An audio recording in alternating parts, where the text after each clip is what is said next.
Mga bro, matapos ang dekada-dekadang paglilingkod na puno ng karangalan, papunta na sa dry dock sa Seattle, Washington ang dating USCGC Mellon WHEC 717.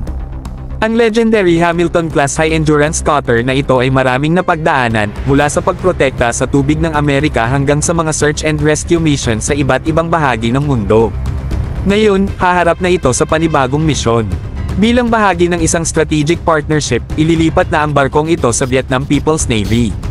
Mga bro, isipin nyo to, isang dating US Coast Guard cutter, magiging bahagi na ng Vietnamese Naval Forces.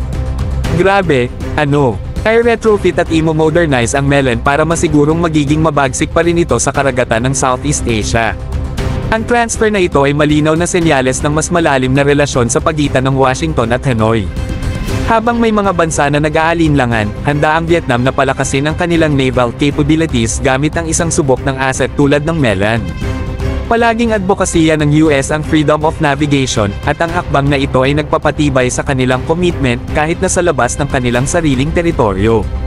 Habang ni-repair sa Seattle, lalagyan ng latest tech ang Mellon para masigurong tutugan ito sa operational needs ng Vietnam People's Navy.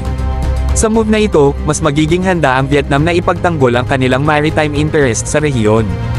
Kaya mga bro, walang duda, isang power move ito na nagsasabing maraming bagay ang magbabago.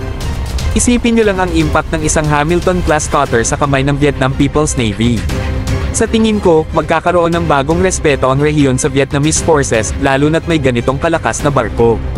Sana all, mga bro, kasi malaking game changer ito.